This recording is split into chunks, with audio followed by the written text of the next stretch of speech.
situation is grim. All attempts to hail the starbase have failed. There's more. Scan, begin by destroying the...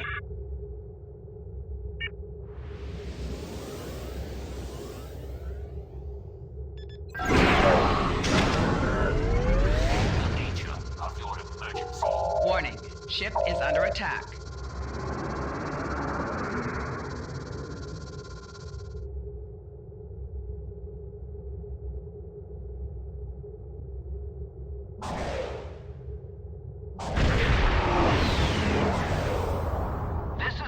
Resistance is futile. Scanning the nanite transport. God, additional data is available.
Moving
Right guys, I was just checking the parser there. So you go 100, sorry, 131.88k, so 132k basically, and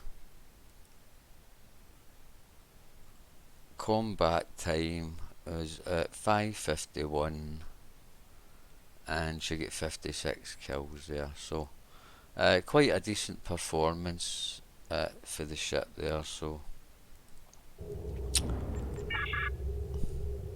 and 20 out of 20 marks, so that was quite nice.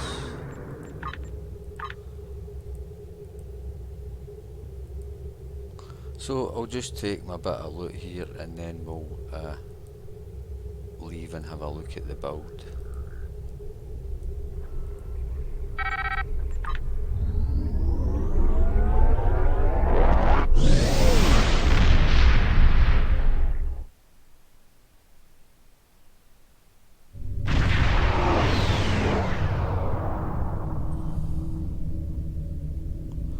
Okay, so here we are back in Konos. So it was the Kopes Tactical Dreadnought Warbird from the Sea Store there.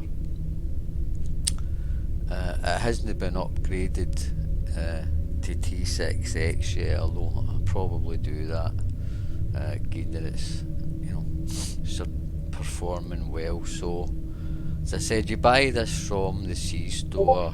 It's usually 3,000 Zen. So this is the famous Scimitar that you might remember for Star Trek film Nemesis. So it's a tactical dreadnought warbird T6.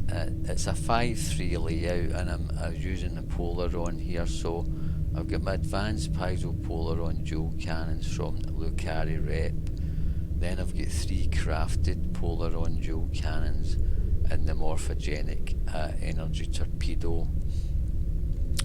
Deflector is the non-baryonic deflector from the Discovery Reputation. I'm using the 2-piece here along with the tele shield because it gives me 120% hull regeneration, which is obviously very good for survival. Impulse is my prevailing impulse engines from the competitive rep. My Singularity core was the Elite Fleet Thoron infused Singularity core that you get from the fleet. Then I had the second part of the Discovery set was the tele shields there. Aft weapons was a crafted Polaron beam array, morphogenic energy weapon, and finally a crafted Polaron turret. My devices was energy amplifiers, engine battery, Kobayashi Maru, and Nimbus Pirate Distress Call. For engineering, I've got a Bellum EPS flow regulator from the Discovery Reputation store. I've got a Bellum RCS accelerator, also from the Discovery Reputation store. And then I've got my DPRM. Science consoles were the bio-neural infusion circuits from the Lobby store, and the tachyokinetic converter also from the Lobby store. Then I had my assimilated module from the Omega Reputation. Tactical consoles are Mallorca's custom fire controls, Discovery Reputation. Got the final part of the morphogenic set here, which is the matrix controller. Then I have 2 Polaron vulnerability locators from the fleet, and finally I had my link command matrix from the Jem'Hadar Vanguard carrier. It's got 1 hangar bay, and in there I had slotted my Toadooge fighter squadrons. Traits that I was using that time were good day to die, superior projectile training, I'd beam barrage because I'm using an omni beam on this build. I've got superior accurate, bulkhead technician, then had infiltrator. You won't have access to this, guys, unless you're a Riemann. Okay, so what this does is it basically increases your cloak and ambush by 7.5 seconds, which brings it to a total of 12.5 seconds. So that is really nice if you are using a ship like this one with a cloak or a battle cloak on it. Okay, I had my ablative shell slotted for survival, superior cannon training and terran targeting systems. Starship traits there were emergency weapon cycle, withering barrage, had cold-hearted, proof photonic officer, and also superior area denial. And my space reps were controlled countermeasures, advanced targeting, Tyler's duality, precision, and my energy refrequencers there. Active space was the quantum singularity, biomolecular shield, sensor interference platform, and finally my anti-time entanglement singularity. Bridge seatings, I've got a Lieutenant Commander Universal Command, slotted a science officer in here, and I've got Gravity Well 1, Photonic Officer 1, and Hazard Emitters 1. Got a Lieutenant Universal here with a Torpedo Spread 2, Beams Fire at Will 1. I've got Commander Tactical with a Scatter Volley 3, Tac Pattern Beta 2, Chemosite Lace Weaponry 2, and Tactical Team 1. I've got a Lieutenant Engineer with an Ox to Bat 1 and Emergency Power Weapons 1. So as you see here, it's a half bat build I'm using here to get the cooldowns down to global. Finally, it was a Lieutenant Science with Destabilizing Residence Beam 1 and Very Cold in Space 1 there as well. Specializations were Miracle Worker Primary and a strategist secondary there. And you can have a quick look at my stats here. So pretty decent stats across the board there, I would say. So I'll show you the masteries here. So the masteries of these ships are precise weapons, enhanced singularity, enhanced weapons, devastating weaponry, and finally the trait that you'll get from this ship is supercharged weapons, which is actually a very nice trait if you're using a mixture of energy weapons and torpedoes on the build. In fact, if I do upgrade this and get the extra trait slot, that would be a prime candidate, to be fair, for slotting in the experimental trait slot. That obviously I'm using cannons and a torpo in this build, so it would help me quite a lot, that trait. So I think that just about covers it, guys. So I thought I would take in a warbird, especially with this tune being a Romulan Republic aligned Riemann. I thought it was quite appropriate.